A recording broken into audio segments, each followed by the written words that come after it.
Good morning Maranatha. Shalom, selamat pagi rekan-rekan semua pembaca renungan harian Pelita Maranatha. Senang sekali masih kita boleh dipertemukan Tuhan dalam renungan kita di pagi ini. Namun biarlah itu semua boleh menjadi berkat buat kita semua. Sebelum kita membaca renungan lebih lanjut, saya ajak untuk kita sama-sama berdoa. Mari kita berdoa. Bapa di surga, terima kasih untuk kesempatan yang indah, yang baik yang Tuhan sediakan buat kami. Biarlah apa yang Tuhan mau sampaikan melalui renungan dan firman-Mu di pagi ini, itu boleh menjadi satu rema kekuatan di dalam kehidupan kami. Tuhan, terima kasih atas berkat-Mu ini. Kami mau menyerahkan renungan kami di pagi ini ke dalam tangan Tuhan. Dalam nama Tuhan Yesus, kami boleh berdoa dan bersyukur. Amin. Baik, hari ini Selasa tanggal 19 September 2023 kita diberikan tema mau dimakamkan di mana? Satu pertanyaan yang sangat menantang dan mungkin juga ada sebagian orang, untuk apa tema ini diberikan kepada kita masing-masing? Namun biarlah kita melihat apa yang mau disampaikan dalam Kejadian 49 ayat 29b sebagai bandingannya dalam edisi terbaru di dalam Alkitab yang kedua. Demikian bunyinya. Kuburkanlah aku di sisi nenek moyangku dalam gua yang terletak di ladang Efron orang Het itu. Tidak semua orang beruntung setelah meninggal jasadnya mendapatkan kondisi yang ideal, seperti yang dikehendaki berbagai pihak. Jasad Yakub mendapat perlakuan yang top dan istimewa, karena dimakamkan di tempat yang dikehendaki, juga dimumifikasi atau diawetkan. Ada pula jasad yang nyaris hancur, tak berbekas seketika, atau dimakamkan secara massal dalam satu lubang. Sekarang memang banyak akhir-akhir ini karena mungkin dari pemerintah merasa kekurangan lahan untuk pemakaman. Jadi dibuat seperti itu kebijakannya.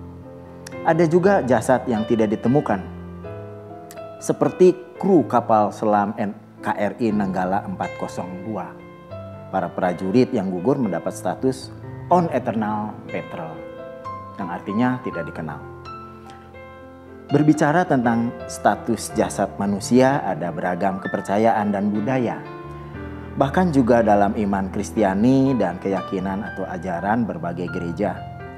Lagi pula, apa yang dilakukan atas jasad Yakub yang sudah diawetkan, dimumifikasi, didasarkan pada keyakinan Mesir kuno yang bukan ajaran Tuhan, tapi tidak menjadi masalah, bukan? Kita harus kembali kepada kebenaran firman Tuhan dan berbagai kemungkinan realita yang terjadi.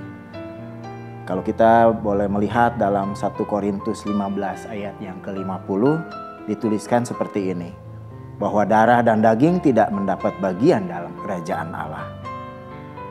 Kebenaran ini walaupun baru tertulis di zaman perjanjian baru, tetap berlaku dari kekal sampai kekal.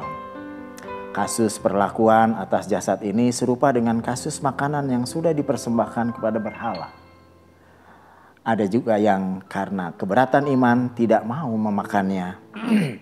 Ya, silakan saja mau dimakan atau tidak. Kita tidak berpegang pada firman tentang makanan seperti itu yang menjadi batu sandungan bagi mereka yang tidak memakannya, supaya kita jangan berbuat dosa. Sebagai sivitas akademika di universitas yang heterogen ini, hendaknya kita bertumbuh bersama Tuhan, di dalam Tuhan, dan saling menghormati seperti yang diajarkan Tuhan juga kepada kita. Mari kita refleksikan apa yang bisa kita renungkan di pagi ini, yaitu janganlah persoalan kondisi jasad menjadi perselisihan di antara saudara seiman. Itu hal yang menjadi biasa, kehidupan yang remeh-temeh. Namun justru karena hal inilah orang banyak mengangkat tema ini menjadi hal-hal yang menjadi krusial dan bahkan menjadi konflik yang berkepanjangan. Biarlah apa yang sudah kita renungkan bersama di pagi ini itu boleh menjadi perenungan juga buat kita semua. Terima kasih, mari kita berdoa kembali. Bapa, terima kasih untuk renungan kami di pagi ini. Engkau yang terus mengingatkan kepada kami bagaimana kami harus bersikap dalam menghadapi dan menyikapi hal-hal yang memang ada di sekeliling kami, termasuk mengenai jasad kematian kami masing-masing. Tuhan, itu tidak penting, tetapi biarlah itu boleh menjadi pengalaman buat kami yang berharga, supaya kami boleh tetap berharap hanya kepada Tuhan saja. Terima kasih Bapa, untuk pagi ini kami boleh disirami hati dan pikiran kami dengan kebenaran firman-Mu. Terpujilah nama Tuhan, dalam nama Tuhan Yesus kami boleh berdoa dan bersyukur. Amin. Baik Bapak Ibu, rekan-rekan, sahabat Maranatha semua, kita akan membacakan visi misi Universitas Kristen Maranatha. Visi: Universitas Kristen Maranatha menjadi perguruan tinggi yang mandiri dan berdaya cipta, serta mampu mengisi dan mengembangkan ilmu pengetahuan, teknologi, dan seni abad ke-21 berdasarkan kasih dan keteladanan Yesus Kristus.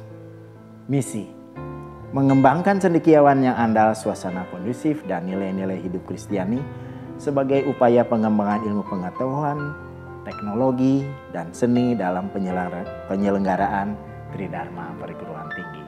Demikian renungan kita pagi ini, pertemuan kita. Biarlah ke depan kita akan kembali bertemu di jam yang sama, hari yang sama mungkin, atau perenungan yang sama. Kiranya Tuhan yang menolong kita semua. Tuhan Yesus memberkati. Salam integrity, care, excellence.